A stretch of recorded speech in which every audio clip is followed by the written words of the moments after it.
Amém. Queria pedir para os irmãos abrirem as vossas Bíblias em Malaquias, capítulo 3.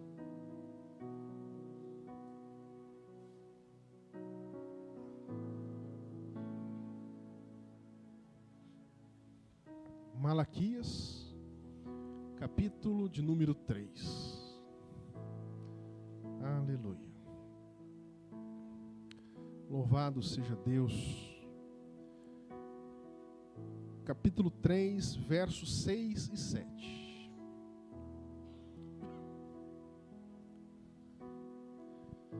Está aqui, os irmãos que não têm Bíblia podem acompanhar pelo telão, tá bom? Alguns irmãos procurando. Amém. Deus abençoe. Bom rever a Lidiane cantando aqui no grupo de louvor. Deus abençoe, viu, Lidiane? Deus seja louvado. Fazia tempo que a Lidiane não cantava no grupo de louvor. Nas quartas-feiras ela canta. Ela e o irmão Rogério são os cantores oficiais da quarta-feira aqui na igreja. Mas de domingo a gente não tinha visto. O irmão Rogério ficou muito contente, viu? Ele estava até batendo o pratinho mais forte hoje ali, porque ele estava feliz que a irmã a Lidiane estava cantando. Deus abençoe, muito bom ver os irmãos voltando. Eu vim pela live também, domingo passado, retrasado, a Simone louvando aqui. Deus abençoe. Por conta da pandemia, esses irmãos pararam e só os jovens foram cantando, mas agora nós estamos retomando e é muito bom ver esses irmãos louvando a Deus. Louvado seja Deus. Malaquias, capítulo de número 3 e verso de número 6 e 7 diz assim: porque eu, o Senhor, não mudo. Por isso, vós, ó filhos de Jacó, não sois consumidos. Verso 7. Desde os dias de vossos pais, vos desviastes dos meus estatutos e não os guardastes. Tomai-vos para mim, e eu me tornarei para vós outros, diz o Senhor dos exércitos. Até aqui, amém. Senhor, fale conosco por meio da sua palavra, e que mais uma vez o nosso coração seja animado, exortado, abençoado, ministrado por meio da sua palavra. Amém e amém. Preciso que os irmãos prestem atenção. Eu vou começar a falar baixinho, senão a minha voz não aguenta, irmã Dora. Mas no final, provavelmente eu vou dar uns gritos, tá bom, irmão Nilton? Mas vocês precisam olhar aqui. Irmãos, a mensagem do profeta Malaquias é uma mensagem muito profunda, sublime, abençoadora. No entanto, muitas vezes a mensagem do livro do profeta Malaquias ela é subestimada, porque ela é reduzida muitas vezes à mensagem do dízimos. Quem aqui não lembra que nós lemos em Malaquias 3:10 que tem que levar os dízimos à casa do tesouro? E muitas vezes nós só conhecemos o livro de Malaquias por causa da mensagem do dízimo, e nos esquecemos que a mensagem do livro do profeta Malaquias ela é extraordinária, abençoadora, e ela foi colocada dentro de um contexto onde o povo de Israel estava com seus corações se afastando de Deus, e o Senhor então levanta o profeta Malaquias para trazer uma mensagem extraordinária àquela nação. É interessante nós nos lembrarmos que o profeta Malaquias foi um profeta que pregou, irmã Dora, foi levantado por Deus para levar uma mensagem específica para o povo de Israel, os filhos de Jacó, mais precisamente para o reino do norte. Amém, irmãos? Olha aqui, viu? Fica olhando aqui. Se alguém dormir, eu vou falar o nome aqui. Então, a palavra do Senhor nos diz, irmãos, todas as vezes, olha aqui para mim, eu já ensinei esses dias atrás um estudo bíblico de manhã aqui sobre o livro de Ezequiel. E o estudo que eu dei a respeito do livro de Ezequiel serve praticamente para quase todos os profetas. Por quê? Quando nós vamos ler os profetas, nós precisamos nos lembrar que o povo de Israel estava dentro de uma aliança com Deus. Entenda a aliança como um contrato com Deus. o povo de Israel fez uma aliança com Deus, lá com Moisés, e essa aliança, ela permaneceu sobre o povo de Israel. Qual era essa aliança? Deus deu os mandamentos, lembra lá? O Senhor entregou os mandamentos para o povo de Israel e diz assim, olha, vocês precisam obedecer os mandamentos. Essa é a parte do contrato que cabe a vocês. Obedeçam os mandamentos. E se vocês obedecerem os mandamentos, Deus entra com a parte dele. Qual é a parte dele? Proteção e bênção. De maneira que se o povo não fizesse a parte dele e começasse a desviar dos estatutos do Senhor, da palavra do Senhor, Deus também iria retirando a sua mão de sobre o povo de Israel, e o povo de Israel iria ficar à mercê dos seus inimigos e sem a proteção de Deus sobre a vida. Eles ficariam vivendo a própria sorte. Então, quando o profeta aparece no Antigo Testamento, temos muitos profetas. Alguns deles profetizam para outras nações que faziam mal para o povo de Israel, mas a maioria deles profetiza quase que inteiramente as suas profecias direcionadas ao povo de Israel. Então, quando, irmã Nair, Deus levantava um profeta e que registra nas Escrituras as suas mensagens, era por quê? Porque o povo de Israel estava começando a se afastar de Deus. E quando o povo começava a se afastar de Deus, o que acontecia? Visivelmente, começava a aparecer algumas consequências da sua desobediência no meio do povo de Israel. Então, quando começavam a morrer alguns animais com peste, quando as pessoas da família começavam a ficar doentes, quando começavam os inimigos cercar e querer vir tomar as suas coisas, quando as coisas começavam a ficar difíceis, era por quê? Porque o povo estava desobedecendo ao Senhor e Deus estava retirando de sobre eles a sua mão. E quando isso começava a acontecer, poderia olhar para a estrada que logo apareceria um profeta. E os profetas tinham basicamente duas mensagens. Primeiro, se arrependam, voltem. O caminho que vocês estão indo é errado. Não se afastem de Deus. Se arrependa e volta, para que a bênção, para que Deus continue cumprindo o seu papel na aliança. Não se afastem mais, voltem. Deus é misericordioso, Ele vai perdoar vocês. Voltem para o amor de Deus. Voltem para os braços de Deus. Continuem na aliança. Não venham quebrar essa aliança com Deus. E a segunda mensagem era uma mensagem de juízo, dizendo, se vocês não voltarem, há um juízo de Deus sobre vocês. Há um juízo de Deus sobre vocês. Normalmente era um juízo dizendo que o povo ia ser levado cativo, o povo ia ser invadido por inimigos, o povo iria ser facilmente adoecido com pestes, com coisas, porque Deus iria, não é que Deus ia fazer esse mal, Deus simplesmente iria tirar a sua proteção e deixar com que o povo vivesse a própria sorte. Então o profeta sempre aparece para dar uma mensagem de ânimo, de retorno, de bênção para os braços do Pai. Mas nós não podemos nos esquecer que no capítulo 1 e o versículo de número 2, pode colocar aqui para a gente, o profeta começa a escrever o seu livro lembrando de algo essencial que existe dentro dessa aliança com o seu povo e que essa base da aliança de Deus com o povo de Israel é também a base da aliança que nós temos com Deus por meio de Jesus. E qual é? Pode colocar. Versículo de número 2. Eu vos tenho amado, diz o Senhor. Eu vou dizer de novo, só essa tá. Eu vos tenho amado, diz o Senhor.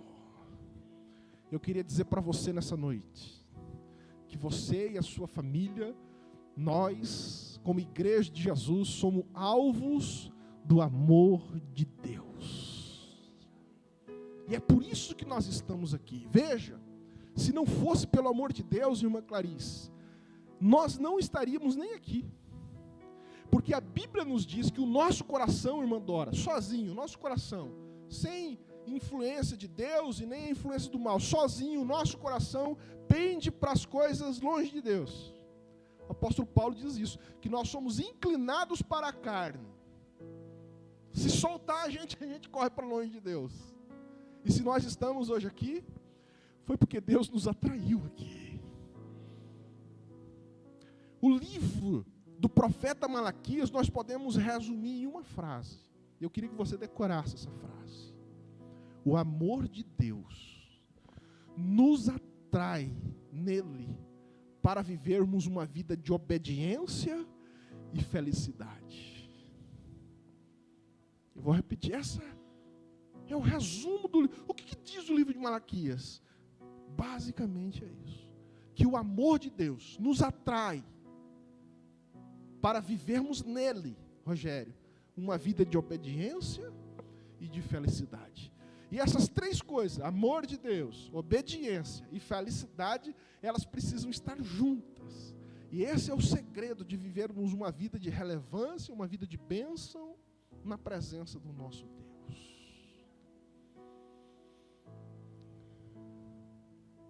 E muitas vezes, irmãos, nós passamos por momentos tão difíceis na nossa vida.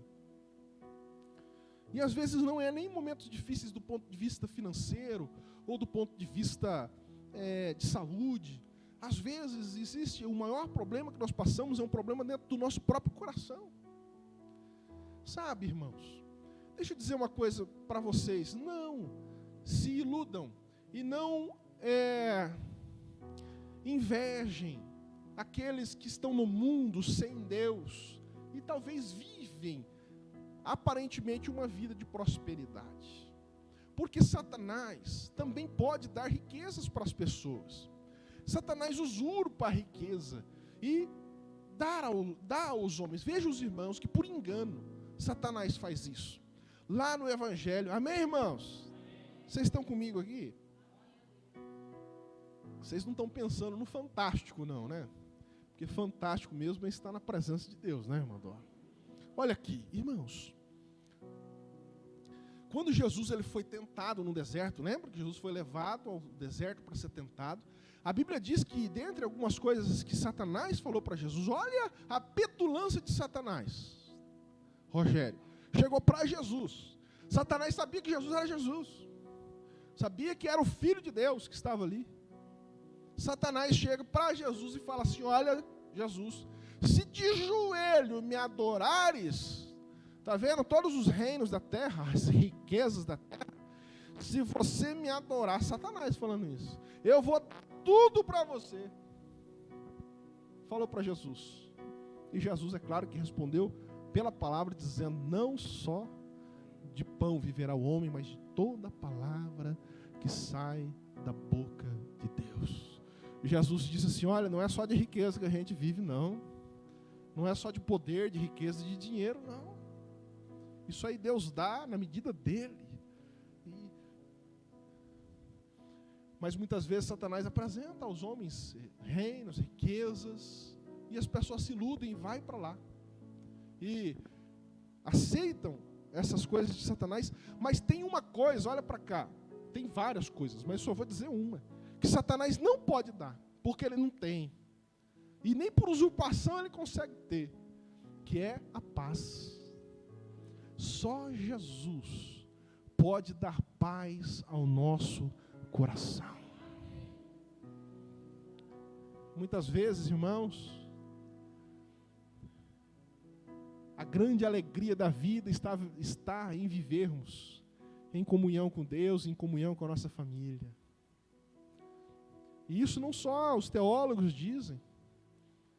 Tem escritores que dizem isso do mundo secular, dizendo que a felicidade muitas vezes está na porta daquele homem que chega em casa sujinho do trabalho, mas encontra em sua casa o seu filho, a sua esposa, a panela de pressão fazendo assim, ó. Ah, tão gostoso. Sobra aquele cheirinho de feijão com bacon. Ah, que coisa boa. Que coisa boa. Hoje eu estava falando com a minha mãe, e ela estava dizendo que a minha avó, esse mês vai fazer 10 anos que a minha vovó faleceu. O Senhor a levou.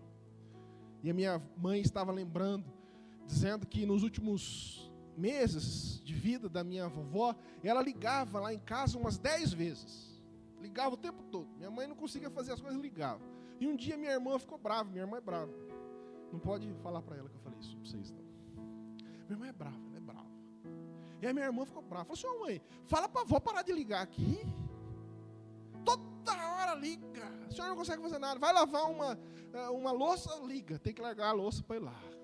Vai passar uma vassoura, liga. A senhora não faz mais nada, só atendendo a ligação da avó.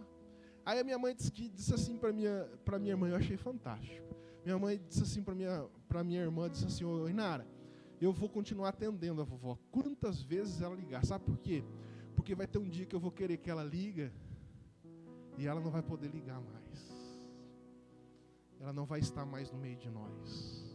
E a minha mãe dizendo com alegria, olha, eu tenho muito saudade da vovó, mas eu tenho paz e alegria, porque tudo que eu pude aproveitar da minha mamãe, eu aproveitei.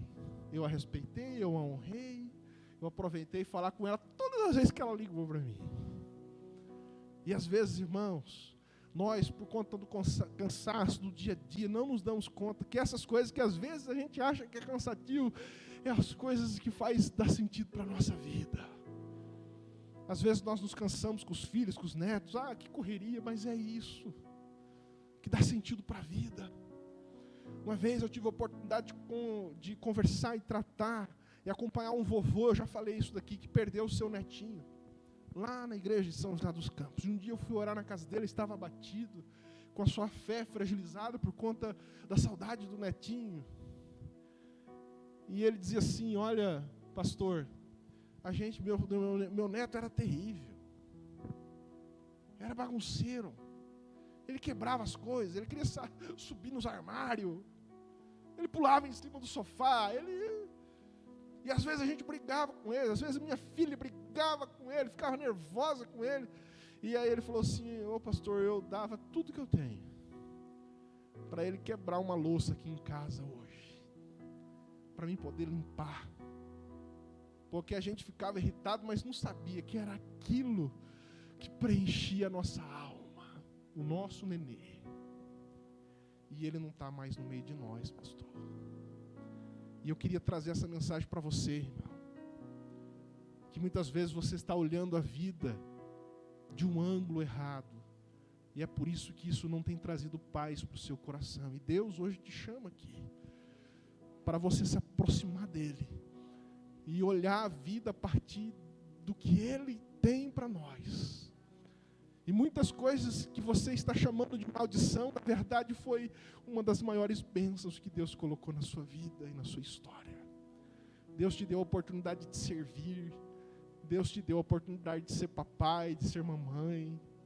Deus te deu a oportunidade de ter uma empresa. Deus te deu a oportunidade de ter um emprego. Deus te deu oportunidades de servir pessoas. Deus te deu a oportunidade rica de viver.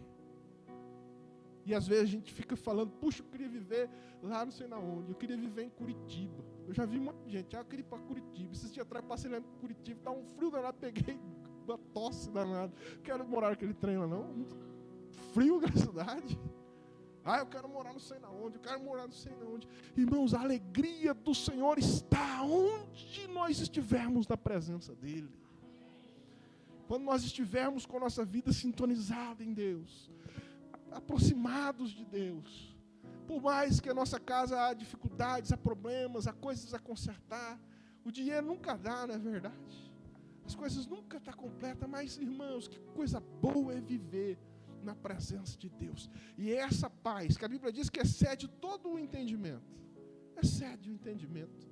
Muitas pessoas olham para uma pessoa simples, com um salário baixo, sem muitas coisas, e olham para aquela pessoa, puxa, mas como que essa pessoa consegue ser tão feliz?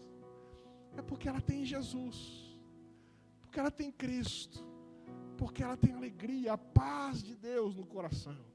Às vezes a pessoa está lá, o diretor de uma grande empresa, 2 ou 3 faculdades, cultura, livros, leitura, fortunas, e não tem a paz que Deus pode dar. E Deus nos chama para estarmos próximos dEle, para vivermos uma vida de obediência e felicidade. Mas, mesmo nós que servimos a Jesus, estamos na presença de Deus, pode ser que nós passemos por algum momento da nossa vida, que sintamos dentro do nosso coração um vazio. Às vezes, olha aqui, irmãos, olha aqui para mim. Há muitas pessoas, e eu tenho conversado, tratado muitas pessoas, não adoro, que vivem uma vida religiosa, uma vida cristã, participa de cultos, ouve palestras evangélicas de pastores, cantam, servem, mas parece que dentro do coração tem um vazio. Quando param mesmo e vão dormir quietinhos, sozinhos, parece que estão meio perdidos. Puxa, será que eu nasci para isso mesmo? Será que eu estou no lugar certo? Será que eu estou fazendo a coisa certa? Ficam um pouco perdidos, um pouco desorientados, mesmo servindo a Jesus, mesmo amando Jesus. E era exatamente assim que o povo de Israel estava vivendo nesse contexto do livro de Malaquias. Eles prestavam culto a Deus, um culto mais ou menos, a gente vê aqui no capítulo de número 1, que eles apresentavam o Senhor, mas o problema de Deus com o povo de Israel não chama a atenção por conta que o culto deles estavam sendo relapsos, não era só isso. O culto deles estavam sendo relapsos porque o coração deles estava longe de Deus. E quando o nosso coração está longe de Deus, a gente começa a fazer as coisas de qualquer jeito. Porque não tem sentido, não tem motivação, não tem alegria, não tem felicidade. Nosso coração vai se afastando de Deus, e em Deus está a vida. Quando nós nos afastamos de Deus, sentimos o sabor de morte. Sentimos o cheiro da morte. A nossa vida fica rodeada de sentimentos de morte, de perdidos, de anestesiados. Começamos a morrer por dentro. E é por isso que Deus então chama o povo para voltarem nele, e diz assim, no verso de número 2 que nós lemos: o Senhor está lembrando que Ele ama vocês. Ele ama. Embora vocês estejam se afastando dEle, Ele está chamando para vocês voltarem para Ele. Porque Ele quer abençoar você. É do desejo de Deus abençoar-nos. É do desejo de Deus que nós estejamos firmes nessa aliança. Então o povo de Israel, Deus chama atenção, não porque o culto deles estava sendo ruim, mas o culto deles estava sendo ruim porque o coração deles estava longe de Deus. E aí, por exemplo, permita-me os irmãos, já estou indo para o final, irmã Dora. O profeta fala sobre os dízimos, que é o texto que nós conhecemos. E o profeta diz assim: olha, vocês têm se afastado de Deus, e uma das formas de mostrar isso é o dízimo. Mas o problema não é o dízimo em si. Mas o dízimo demonstra isso, porque dentro da aliança eles tinham um compromisso de dizimar na casa do Senhor. O povo de Israel foi dividido em 12 tribos, lembra? As 12 tribos de Israel. 11 tribos ganharam terras. A tribo de Levi foi separada para servir. E eles viveriam, a tribo de Levi, dos dízimos que os outros irmãos iriam trabalhar, granjear e trazer para a casa de Deus. Então cada um ia trazer 10%, a tribo de Levi ia viver dos dízimos para servir no templo. Então era um compromisso da aliança que eles tinham com Deus, para manter o culto, para manter. E eles estavam faltando nos dízimos, não estavam levando os dízimos para a casa do Senhor, quebrando, rompendo a aliança. Mas o problema em si não era os dízimos, o problema é que eles não estavam levando o dízimo por conta de que o coração deles estavam ficando longe de Deus. Não só o dízimo, mas como todos os outros compromissos, eles estavam falhando. E a Bíblia diz: olha, vocês precisam voltar para mim. Porque quando vocês integralmente voltarem para mim, eu abrirei as janelas do céu sobre as vossas vidas. Eu tenho bênção para dar para vocês. Não falta ouro, não falta graça, Não falta prosperidade, não falta alegria nos céus, não falta. Mas se vocês se aproximarem, as portas serão abertas e vocês receberão bênçãos, o texto diz, sem medida. Mas também não vale dar o dízimo e continuar com o coração longe de Deus. O Senhor nos chama para nos aproximarmos dele. E diante desse contexto, então, que nós pregamos, nós vemos os versículos em que nós lemos. Põe 3:6, por favor. Basicamente, esses versículos têm uma mensagem específica de Deus em 3 pontos que serve para nós hoje. Se nós fôssemos fazer um sermão de 3 pontos. Primeiro, Deus te chama e te atrai nele para viver uma vida de obediência e felicidade, porque eu, o Senhor, não mudo. Primeira mensagem, Deus não muda. O mesmo Deus que te prometeu, Ele é fiel e justo para cumprir. Deixa eu dizer uma coisa aqui. Tem muitos pais aqui preocupados com seus filhos. Mas deixa eu dizer uma coisa para vocês. Deus um dia prometeu para vocês que iria salvar os seus filhos. E que os seus filhos seriam uma bênção nas mãos do Senhor. Deus está te lembrando que Ele não muda. E a promessa dEle, Ele é fiel e justo para cumprir a sua promessa. Ainda que hoje as circunstâncias te mostram que os seus filhos estão talvez dando passos para longe de Deus. Mas o amor de Deus é capaz de atraí-los para si, para viverem ainda uma vida de obediência e de felicidade. Deus não muda. As promessas que Deus fez sobre você, sobre a vida da sua família, sobre o seu ministério, o chamado de Deus para a sua vida, aquelas promessas, aquelas palavras, aquelas profecias que você recebeu há tantos anos atrás, e que talvez você já tinha até esquecido. O Senhor te lembra hoje que Ele não mudou.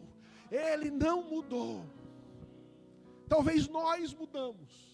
Talvez nós nos afastamos, talvez nós pecamos e erramos, mas as promessas dele ainda não mudou. Ele é fiel e justo para cumprir as suas promessas. Ele quer apenas e nos chama para que nos aproximemos dele radicalmente, com todo o nosso coração, para vivermos e experimentarmos as maravilhas que ele tem preparado para cada um de nós. Ah, se você pudesse ouvir a voz do Senhor hoje, dizendo: minha filha, meu filho, eu ainda não mudei. Eu não mudei. Eu não mudei, diz o Senhor. Segunda mensagem. Por isso, vós, filhos de Jacó, não sois consumidos. Irmãos, nós, a nossa casa, a nossa família, nós não fomos consumidos ainda por causa que Deus não muda. Ele é fiel, Ele é justo. Ele não vai acabar com as promessas dEle por conta dos nossos erros, por conta dos erros dos nossos filhos. A misericórdia dEle será suficiente para permanecermos nele, nós e a nossa casa, diz o Senhor. Verso de número 7, por favor. Segunda mensagem. Primeira, que eu não mudo. Segunda, desde o dia dos vossos pais, Deus dizendo ao povo de Israel, talvez nos lembra hoje aqui também: vos desviastes dos meus estatutos e não os guardastes. O Senhor lembrando o povo de Israel que eles estavam se afastando dos princípios de Deus. Talvez você diz assim: pastor, essa mensagem não é para mim, inclusive eu estou aqui hoje, né, pastor? Mas, irmãos, quantas vezes nas pequenas coisas nosso coração vai se afastando de Deus, pequenos pecados, de sentimento, de pensamento, de palavras, pequenas coisinhas que a gente vai deixando acontecer, deixando entrar no nosso coração, e o Senhor está nos chamando a atenção, que nós não nos desviemos dEle, que nós possamos fazer um concerto com Deus, de não nos afastarmos mais dEle, não estarmos mais longe de Deus. A palavra de Deus nos conduz a coisas maravilhosas. Os caminhos do Senhor são perfeitos. E por último, o Senhor nos dá a mensagem: mesmo se vocês estiverem de alguma forma desviados, desobedecido, falhado, adormecido na sua fé, nas suas andanças pela vida, o Senhor nos traz uma terceira mensagem: tornai-vos para mim, que eu vos tornarei para vós outros. O Senhor está dizendo assim: olha para mim, não importa, mas eu fui longe, eu fiz isso, eu fiz... O Senhor está dizendo: olha para mim, que a hora que vocês voltar para mim, eu vou voltar para vocês de novo. Eu vou olhar para vocês de novo e vou abençoar vocês de forma extraordinária. E abrirei as portas dos céus e derramarei sobre vós e vossos filhos bênçãos sem medida, diz o Senhor nos versículos posteriores a este. Eu queria pedir para você fechar os seus olhos. Se o Senhor falou com você hoje, através dessa palavra, eu queria que você então orasse ao Senhor e dissesse: Senhor, eu quero viver tudo o que o Senhor tem para mim. Tire dentro do meu coração essa falta, às vezes, de paz, esse desespero, essa angústia, e encha o meu coração com o seu amor. O Senhor diz que tem me amado. Derrama sobre mim, sobre a minha família, tudo o que nós precisamos para viver uma vida completa, uma vida abundante em Deus. Senhor, no nome de Jesus, nós queremos nos apresentar diante do Senhor desta noite, ó Deus, e pedir que o Senhor continue abençoando. Ó Deus, nós queremos nos tornar ao Senhor. Nos ajude, pegue nas nossas mãos, nos atraia, nos puxa para perto do Senhor. Muitas vezes o nosso coração é teimoso, o nosso coração é difícil, mas, ó Deus, nós clamamos por isso. Segura nas nossas mãos e nos puxa para vivermos pertinho do Senhor. Porque viver longe do Senhor não dá. E nós não queremos apenas viver uma vida de religião, mas nós queremos viver uma vida de união com o Senhor. Nos puxa, Jesus, nessa noite. Não só a mim, mas eu queria pedir que o Senhor puxe também a minha família. Atraia a minha família. Atraia os meus filhos para estar na sua presença, Jesus. Atrai a minha família, os meus parentes, atraia eles. Ó Deus, eu já falei, eu já preguei, eu já orei, eu já insisti. Muitos deles já estão até bravos comigo, dizendo: para de falar. Mas eu queria pedir que o Senhor os atraia para Ele, para Ti, Senhor. Atraia os nossos filhos, nossa família, para vivê-lo na sua presença, porque aí o nosso coração será completamente feliz na sua presença. Complete em nós o que só o Senhor pode fazer no nosso coração, nos dando esperança, alegria, prosperidade, felicidade e paz. Em nome de Jesus é o que nós oramos. Amém e amém. Deus nos abençoe. Deus te abençoe. Deus abençoe a sua família. Em nome de Jesus. Que nunca nos distanciemos de Jesus. Sempre estejamos pertinho de Jesus. Porque é o melhor lugar para estar. É na presença de Jesus.